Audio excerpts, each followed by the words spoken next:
नमस्कार, आप देख रहे हैं एवन उत्तर प्रदेश और मैं हूं आपके साथ आयुषी गुप्ता। बुलेटिन की शुरुआत करेंगे इस वक्त की हेडलाइंस के साथ।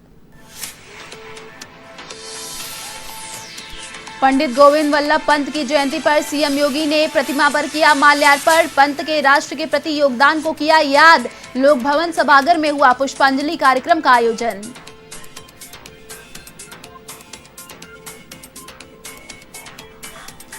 मुख्यमंत्री योगी का बड़ा फैसला, मथुरा और वृंदावन के 10 किलोमीटर को किया तीर्थ स्थल घोषित। आने वाले दिनों में धार्मिक पर्यटन स्थल पर किया जाएगा विकसित।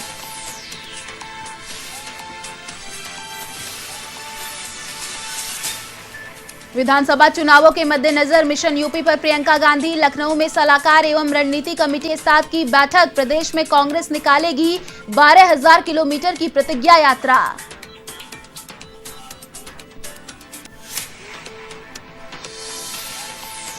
यूपी विधानसभा चुनाव से पहले बीएसपी सुप्रीमो का बड़ा ऐलान। मुख्तार अंसारी सहित किसी माफिया को नहीं देंगे बीएसपी का टिकट। तो ओवैसी ने दिया अंसारी को दिया टिकट का ऑफर।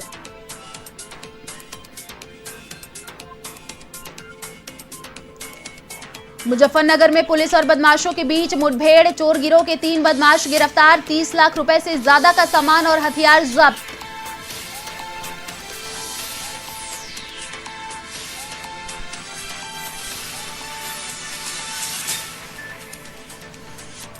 और अब खबरें विस्तार से। भारत रत्न पंडित गोविंद वल्लभ पंत की जयंती पर सीएम योगी ने उनकी प्रतिमा पर माल्यार्पण किया। इस दौरान सीएम योगी ने पंत के व्यक्तित्व और कृतित्व साथ ही राष्ट्र के प्रति उनके योगदान को याद किया। लोक भवन सभागार में हुआ पुष्पांजलि कार्यक्रम आयोजित।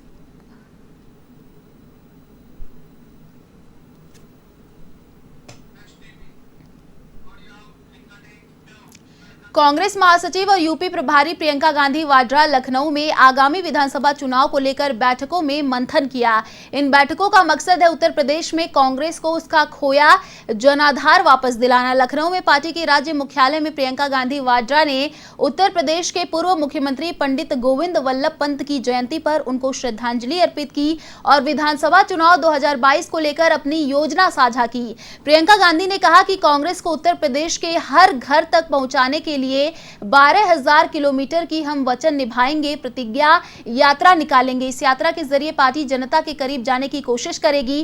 कांग्रेस सलाहकार समिति और रणनीति कमेटी ने पूरे यूपी में कांग्रेस प्रतिज्ञा यात्रा निकालने का निर्णय लिया है। यात्रा हर बड़े कस्बे से होकर गुजरेगी। इसके साथ ही वह प्रदेश में मौजूदा सियासी और जातीय समीकरणों को ध्यान में रखते हुए मिशन यूपी 2022 को लेकर रणनीति भी बनाएंगी। उत्तर प्रदेश के सियासी और जातिगत समीकरणों को ध्यान में रखते हुए उम्मीदवारों का चयन इस रणनीति का हिस्सा है।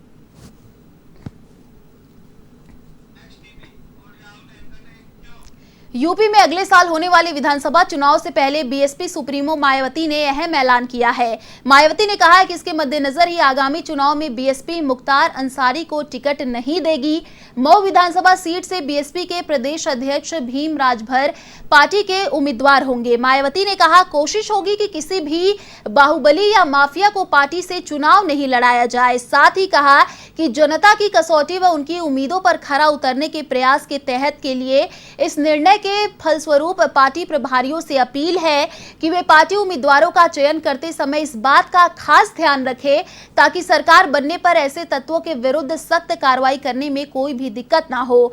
बीएसपी का संकल्प कानून द्वारा कानून का राज के साथ ही यूपी की तस्वीर को भी अब बदल देने का है ताकि प्रदेश व देश ही नहीं बल्कि बच्चा बच्चा कहे कि सरकार हो तो बहुजनी की सर्वजन हिताय व सर्वजन सुखाय जैसी, तथा बीएसपी जो कहती है वो करके भी दिखाती है। यही पार्टी की सही पहचान भी है।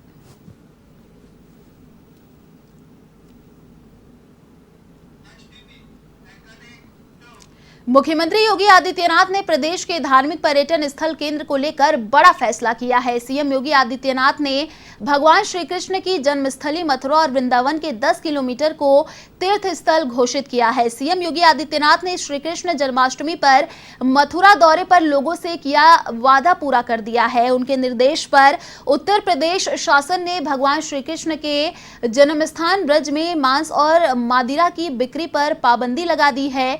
सीएम योगी आदित्यनाथ ने इसको लेकर एक ट्वीट भी किया है। सीएम योगी आदित्यनाथ ने मथुरा वृंदावन में श्री कृष्ण जन्मस्थल को केंद्र में रखकर 10 वर्ग किलोमीटर क्षेत्र के कुल 22 नगर निगम वार्ड और क्षेत्र को तीर्थ स्थल के रूप में घोषित किया है।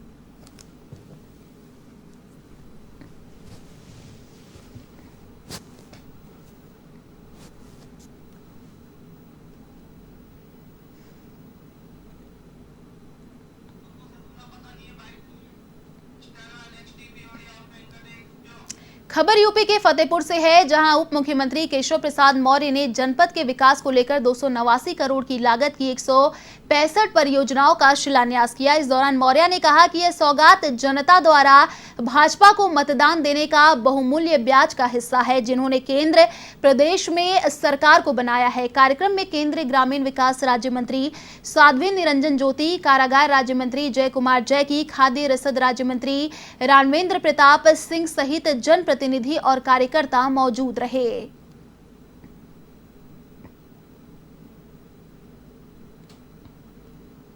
लोकार्पण शिलान्यास किया गया और कई सेतुओं के बारे में आज यहाँ पर विचार करके भविष्य में हम बना करके गंगा जी में भी, यमुना जी में भी देने की यहाँ पर घोषणा भी की गई है। हमारा प्रयास है कि जनपद फतेहपुर के छोटे से छोटे गाँव को मुख्य मार्ग से जोड़ना। जनपद को अगर कोई रेलखंड की तरफ जाना चाहे तो नदी सेतु के माध्यम से, उत्तर प्रदेश की राजधानी लखनऊ जाना चाहे तो नदी सेतु के माध्यम से, रेलवे लाइनें हैं जहां अधिक आबादी है तो वहाँ रेलवे ओवरब्रिज के माध्यम से आवागमन सुचारू रूप से हो सके। गणेश चतुर्थी के अवसर पर वाराणसी में भगवान गजानन का जन्मोत्सव मनाया गया। कई मंदिरों में प्रभु की झांकी सजाई गई और घरों में व्रत रखकर पूजा की गई। वैसे तो काशी में गणेश जी की प्रतिमा मराठी विधि से पूजन और महाआरती होती है, लेकिन इस बार कोरोना प्रोटोकॉल के तहत गणेश उत्सव मनाया गया। मंदिर प्रशासन की ओर से यह आदेश दिया गया है कि मास्क और सोशल डिस्टेंसिंग के साथ ही गणेश जी के पूजा कर सके। जो नियमों का पालन नहीं करेगा उसे दर्श करने की अनुमति नहीं दी जाएगी।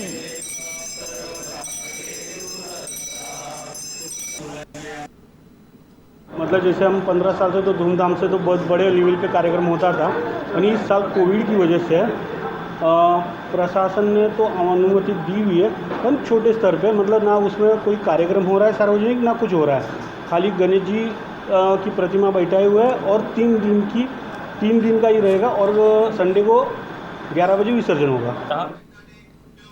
यूपी के कुशीनगर से खबर, पत्नी को उसके पति ने मौत के घाट उतारा। आपसी विवाद में पति ने पत्नी की गला रेतकर हत्या कर दी। हत्या के बाद पति फरार हुआ। रामकोला थाना क्षेत्र के बाबू देवरिया गांव का ये पूरा मामला बताया जा रहा है।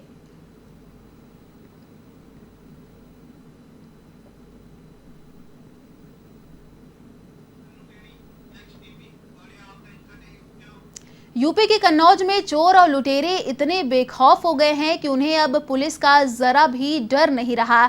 लुटेरों का सबसे ज्यादा आतंक ठठिया थाना इलाके में है।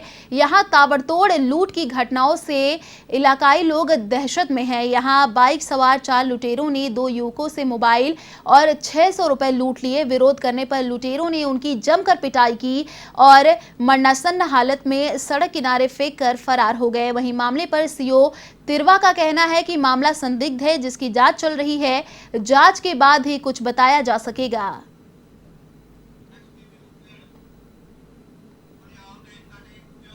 शामली की थाना भवन पुलिस और बदमाशों में मुठभेड़ हो गई। इसमें गोली लगने से एक बदमाश घायल हो गया। जिसे पुलिस ने गिरफ्तार कर लिया। वहीं 2 बदमाश मौके से फरार हो गए। दरअसल पुलिस को बदमाशों को लेकर मुखबिर से सूचना मिली थी, जिसके बाद पुलिस ने नाकाबंदी की। इसी दौरान बाइक पर सवार 3 युवकों को पुलिस ने रोकना चाहा, लेकिन उन्होंने पुलिस पर फायरिंग कर दी। इसमें पुलिसकर्मी बाल बाल बच गए। वहीं पुलिस की गोली से एक बदमाश घायल हो गया और 2 बदमाश फरार हो गए। पुलिस ने घायल बदमाश को अस्पताल में भर्ती कराया है। साथ ही फरार आरोपियों की तलाश जारी है।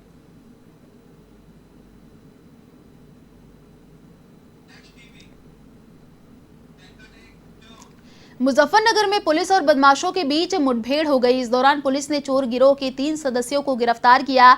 ये गिरोह जनपद में बड़ी चोरियों को अंजाम दे चुके हैं। गिरोह विद्युत ट्रांसफर, कीमती तार सहित कोयला, तांबा समेत दूसरे कीमती सामानों की चोरी करते हैं। जनपद के लगभग 30 मामलों से 30 लाख रुपए कीमत का सामान बरामद किया गया। वहीं पुलिस ने बदमाशों के पास से 2 तमंचे, कारतूस और चाकू बरामद किया। गिरफ्तार आरोपियों में से एक पर लूट और डकैती के 22 मुकदमे दर्ज है। वहीं पुलिस का दावा है कि चोरी का माल खरीदने वाले भी जल्दी ही पुलिस के गिरफ्त में होंगे। कोतवाली थाना पुलिस और सर्विलांस टीम ने इस कार्रवाई को अंजाम दिया।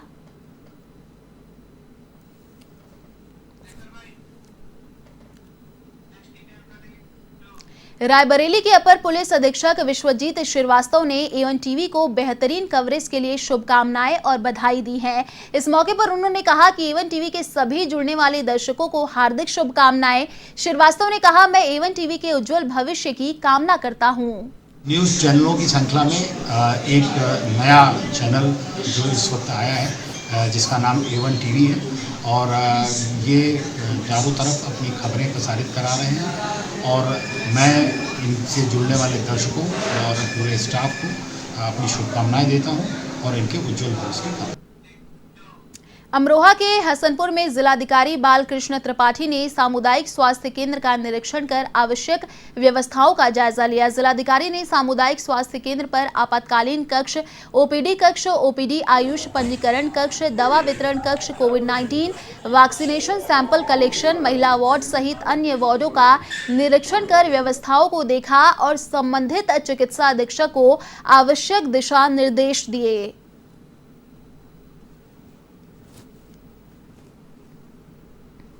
हाँ, आज मैं निरीक्षण करने आया था अपना CHC हसनपुर का। यहाँ मैंने देखा कि कितने पेशेंट्स हैं, किस तरह के पेशेंट्स हैं। यह मालूम चला कि अधिकांश लोग तो टीकाकरण के लिए आए हुए हैं और टीकाकरण का काम अच्छा चल रहा, सुचारू चल रहा है, काफ़ी लोगों में उत्साह भी है। इसके अलावा सैंपल भी लिए जा रहे हैं, RT-PCR भी किया जा रहा है। अभी तक जो है 42 लोगों का सैंपल लिया जा चुका है और बाकी OPD में भी काम चल रहा है यहाँ पे। और कुल बता रहे थे डॉक्टर साहब हमारे पास कि आज अभी 10 पेशेंट ऐसे आए हैं जिनको वायरल इन्फेक्शन की दवाएं दी गई हैं और साफ़ सफाई भी ठीक है। इसी क्रम में हम लोग निरीक्षण कर रहे हैं ताकि किसी को असुविधा ना हो। खबर यूपी के देवरिया जनपद से है, जहां पुलिस ने फर्जी दस्तावेज बनाने वाले गिरोह का पर्दाफाश किया। पुलिस ने 2 आरोपियों को गिरफ्तार किया। साथ ही फर्जी मार्कशीट, आधार कार्ड, वेरिफिकेशन कार्ड बनाने का कार्य करता था। ऐसे में पुलिस ने एक कंप्यूटर सेट, लैपटॉप, 17 फर्जी आधार कार्ड, 4 कंपनियों के प्रमाण पत्र, 11 कंपनियों के लेटर पैड समेत यूपी सरकार का लोगों को बरामद किए। एसीपी डॉक्टर श्रीपति मिश्र ने बताया कि साइबर सेल और कोतवाली पुलिस के प्रयास से इस गैंग का पर्दाफाश हुआ है।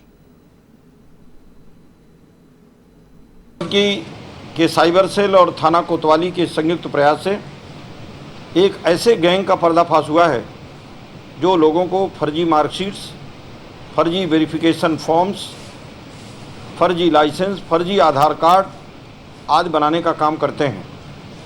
ये दोनों अभियुक्त इसी जनपद के सिंधी मिर कॉलोनी के रहने वाले हैं।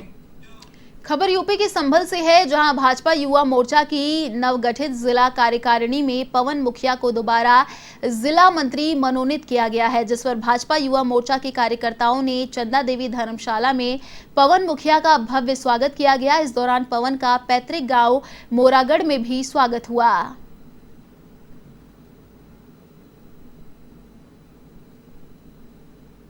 भारतीय जनता पार्टी एक ऐसी पार्टी है जो सभी गरीब अमीर सभी को साथ लेकर चलती है। जातिवाद कुछ भी कहीं पर भी कोई भेदभाव नहीं है, सारी जातियों के साथ लेकर चलने का काम केवल और केवल भारतीय जनता पार्टी कर रही है। जनपद मैनपुरी में रहस्यमयी बुखार ने पैर पसारना शुरू कर दिया। ऐसे में जनपद के ग्राम नगला मूंज के अलावा आधा दर्जन गांवों में डेंगू और वायरल की दहशत फैली हुई है। हालांकि स्वास्थ्य विभाग ने बुखार से संक्रमित गांवों में स्वास्थ्य टीम गठित कर इलाज के लिए कैंप लगाए हैं। इस महामारी के चलते बीते 8 दिन में अब तक लगभग 500 से अधिक लोग वायरल फीवर की चपेट में आ चुके हैं। वहीं मामले की गंभीरता को देखते हुए मैनपुरी पहुंचे एडी हेल्थ AK सिंह ने मैनपुरी में बुखार संक्रमित गांव का दौरा किया है, जहां मौजूद मरीजों के हाल जाने हैं। जिला अस्पताल के आंकड़ों के अनुसार 1 महीने में जिले में रहस्यमयी बुखार से 20 लोगों की मौत हो चुकी है।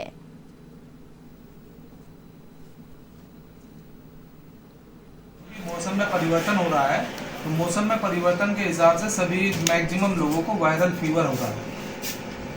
वायरल फीवर जो हमारे यहाँ आ रहे हैं उनका हम लगातार चेकअप करा रहे हैं और भर्ती करा के उनका इलाज करा रहे हैं। जनपद में बुखार के जो केसेज आ रहे हैं उनको देखते हुए पूरे जनपद में जितने भी हमारे ब्लॉक हैं सभी प्राथमिक स्वास्थ्य केंद्र, सामुदायिक स्वास्थ्य केंद्र के प्रभारी चिकित्सा अधिकारियों को निर्देश कर दिया गया है कि यदि किसी भी गांव से बुखार के सूचना मिलती है बुखार के रोगियों की, तो वहाँ उन गाँव में कैंप कराए जाएँ। हम लोगों का जो पर्पज़ था वो देखने का, दूसरा यहाँ अवई ब्लॉक में ब्लॉक इसका सदर पड़ेगा, अवई गांव है।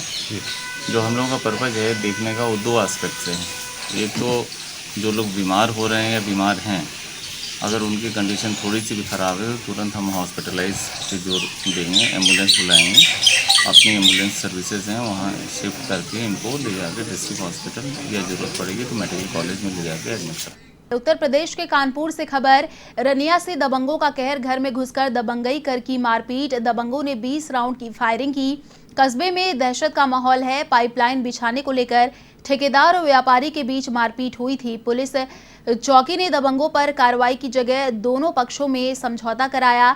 समझौते के बाद दबंग ठेकेदार ने दर्जनों लोगों के साथ व्यापारी के घर हमला बोला, घर में घुसकर मारपीट की और दहशत फैलाने के लिए 20 राउंड की फायरिंग की। करीब आधा घंटा तक हाई वोल्टेज ड्रामा चला। दबंगों के जाने के बाद मौके पर पुलिस पहुंची। जांच पड़ताल आरोपियों की तलाश में जुट चुकी है पुलिस।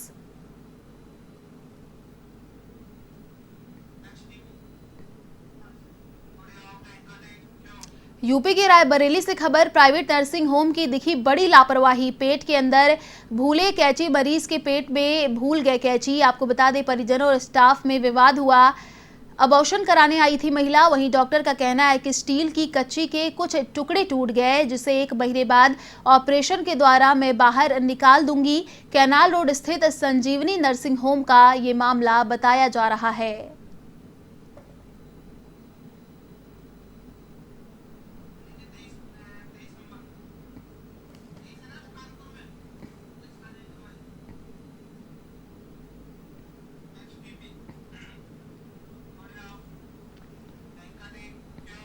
यूपी के मुखिया योगी आदित्यनाथ भले ही सूबे में बेहतर स्वास्थ्य सेवाओं का दावा करते नजर आ रहे हो, लेकिन यूपी का स्वास्थ्य महकमा सुधरने का नाम ही नहीं ले रहा है। ऐसा ही एक मामला कानपुर देहात में देखने को मिला, जहां वायरल फीवर से ग्रसित मासूम को लापरवाह स्वास्थ्य कर्मियों ने एक्सपायरी डेट का DNS फ्लूइड चढ़ा दिया। मामले का खुलासा होने के बाद कानपुर देहात के स्वास्थ्य महकमे में हड़कंप मच गया। वहीं स्वास्थ्य विभाग के आला अधिकारी जिला अस्पताल पहुंचे।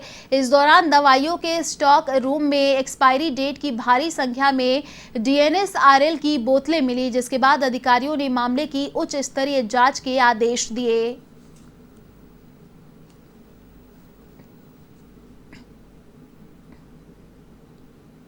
बड़े बेटे को मेरे बड़े बेटे को बुखार आ रहा था, जो कि काफ़ी तेज़ बुखार आया हुआ था। तो मैं सुबह 5 बजे अपने घर से निकला और 7 बजे मैं जिला अस्पताल कानपुर देहात आया हुआ। यहाँ इमरजेंसी में मैंने अपने बच्चे को भर्ती कराया और उसको इलाज के लिए यहाँ पे भर्ती कराया। भर्ती में यहाँ पर एक एक्सपायर DNS की बोतल, जो कि मई 2021 में एक्सपायर हो चुकी थी, वो मेरे बच्चे को लगा दी गई।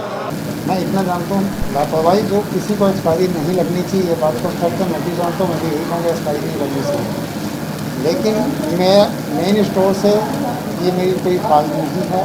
उनके पास बहुत पहले कभी अगर माल गया हो, वो अगर उनके पास रखा लगे, जैसे माल जाता है एक के ऊपर एक रख दिया जाता है, हालांकि करना ये चाहिए कि जो शॉर्ट एक्सपायरी वाला उसको ऊपर कर देना चाहिए, लेकिन ऊपर ना करके उसी को ऊपर दूसरा माल नया एक्सपायरी कर दिया गया।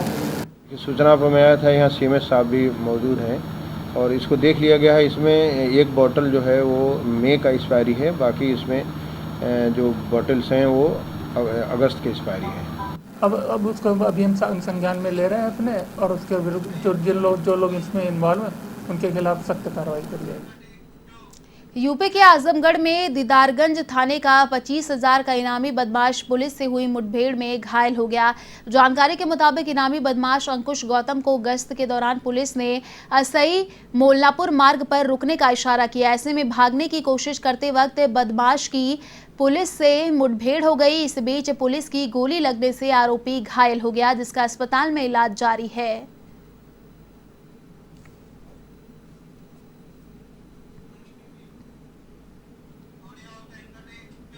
जालौन की माधोगढ़ तहसील इलाके नवादा में दो पक्षों में फेसबुक पर टिप्पणी को लेकर विवाद हो गया। जानकारी के अनुसार एक टिप्पणी को लेकर दोनों पक्षों में बहस हो गई और इस बीच विवाद इतना बढ़ गया कि जाति सूचक शब्दों का भी प्रयोग किया गया। इस पर एक पक्ष ने विरोध जताया तो बात मारपीट तक पहुंच गई। मामला गोहन थाने में दर्ज करवाया गया है। पुलिस मामले की जांच में जुट गई है।